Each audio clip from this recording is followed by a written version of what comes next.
Introducing. The military-industrial complex runs the red light cameras, the cameras in the schools, the private prisons. That's what it's all about. They are setting up a Nazi Germany-type system here domestically. And you know what? I want to thank the folks that put this together.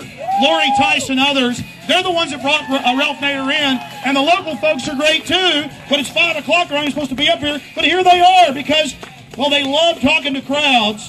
God bless you. I'm coming up later to expose the New World Order. Stay with us. Yeah! Just amazing activity. The fissures we see even in the so-called peace movement.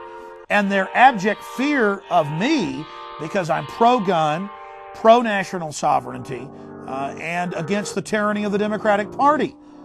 Bill Clinton did a lot to destroy our liberties and freedoms because he's a tool of the elite. Bill Clinton helped protect bin Laden when Sudan and Afghanistan wanted to arrest him. He was just carrying out the policy of the CIA as an active puppet for the globalists. But they couldn't seem to figure that out. They can't understand that if we're going to get our country back, so-called right-wingers and so-called left-wingers and libertarians are going to have to come together and really get outside the box and see the big picture. Again, ladies and gentlemen, I want to see if I get up here, they magically appear again. Seriously, if we're going to defeat this global tyranny, the left and right have to wake up to the fact the left and right is a fraud. Only difference between George W. Bush and John Forbes Kerry, well, they're cousins, they're members of Skull and Bones. Their voting record is almost identical. Think about that. Their voting record is almost identical. They both voted for the war. They're all for the same issues. That's the key here. And I have to tell you that after having a chance to talk to Ralph Nader's staff, after being able to interview Mr. Nader, I do think that there is a well-founded suspicion by a lot of Democrats that Ralph Nader is acting, whether unconsciously or consciously, as an agent to throw the election to George W. Bush. The Democrats say anybody but Bush, whereas in reality, it really doesn't matter. Either way, they've got this election fixed. As we said, this is the American dictatorship where the elite gets their man, their puppet, their figurehead in the position of power. We were partially responsible, our government was partially responsible for Saddam Hussein, as we were supporting any so-called anti-communist dictator in the world. Along with the British, we helped entrench him as a dictator of Iraq in 1979. We equipped him with arms. We gave him foreign assistance and credits. We had our corporations apply and receive export permits from the Department of Commerce in the 1980s under the Reagan and Bush 1 administration, providing this brutal dictator with the raw materials for chemical and biological warfare. In 1983, Donald Rumsfeld, special envoy, visited Saddam Hussein when these materials were being used and didn't say anything. He was our dictator after all, wasn't he? He was our dictator. The U.S. government has overthrown over 50 dictators since World War II without invading them. They're experts at overthrowing not our dictators, the other side's dictators. It's interesting just to speculate. Why in the world, knowing that he's a tottering dictator with disloyal troops ready to run at a moment's notice and surrounded by enemies, why in the world didn't the U.S. government under George W. Bush merely overthrow him instead of invade Iraq? There's a 3-letter word for that, folks. Oil! Oil. What did we see in the last election between Albert Gore and George W. Bush in 2000?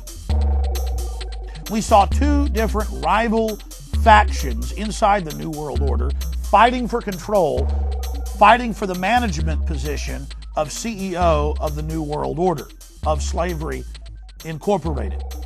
It's clear that Al Gore did win the popular vote.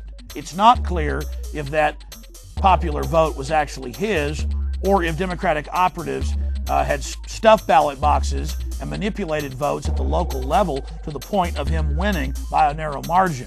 But what is clear is that George W. Bush and different members of the constabulary in Florida and other states did steal the election, did block recounts, did disregard numbers that showed that Al Gore had indeed won the election. And then when that was in question, the Supreme Court, 7 of the 9 members appointed by Republicans, then returned the favor and appointed George Walker Bush as the President of the United States.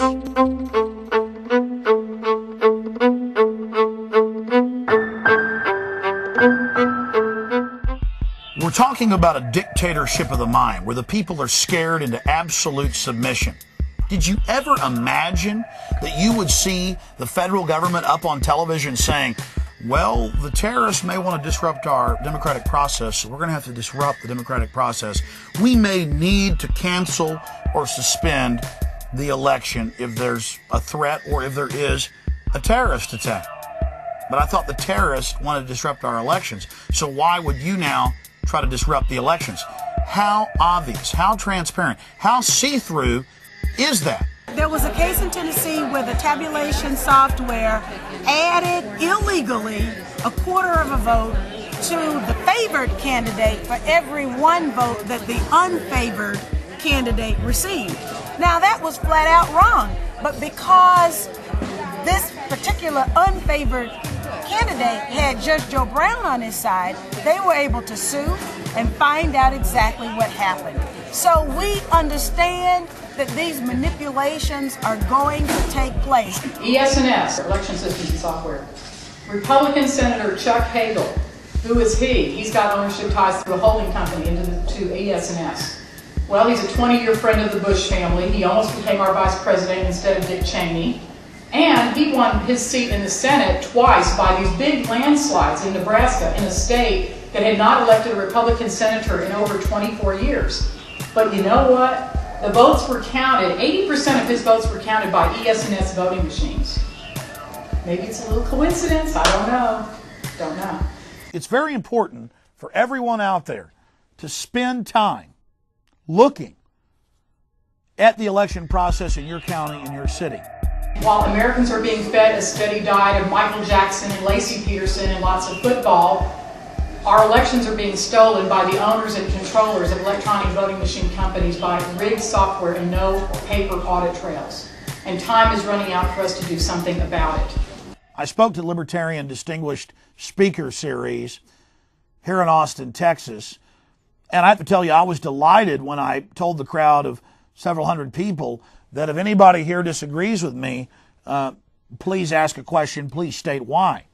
And no one said that they disagreed with me. This shows that we're winning the intellectual battle, that a mass awakening, a renaissance is taking place. And that's the best news I can give you. You know how when a tornado is coming, or an earthquake, and they've done studies of this at major universities, mice, dogs, cats get restless, start running around, get upset, sometimes hours, some cases even days before. They have that sixth sense. They have that instinct. They have that survival mechanism deep inside them. And we all have that too as the most advanced creature on this planet. But it's pushed to the side by modern culture. We're supposed to ignore it. So the point I'm trying to make is, deep down, people know that something is wrong. Deep down, people are ready to move and stand up against the New World Order. And it was exciting to be able to hear the speaker before I spoke, who detailed just some of the key smoking guns and bullet points and red flags concerning industrialized election fraud. In 2002, elections were held in Iraq, and guess who got 100% of the votes? Saddam Hussein, of course. No big surprise there. But nothing like that could ever happen in our country, right? Well, what if I were to tell you today that virtually any hacker with a laptop could hack into the electronic voting machines that are being used in most of the states across our country, that are going to be used by 50 million Americans in November while they're voting for president, adding votes, and changing the final tally without being detected. The work that you heard earlier being spoken about with the electronic voting machines is very, very serious. This is the arrogance of government. And you can see that they're getting more and more arrogant, more and more aggressive. And that's been the norm throughout history. Governments are tyrannical.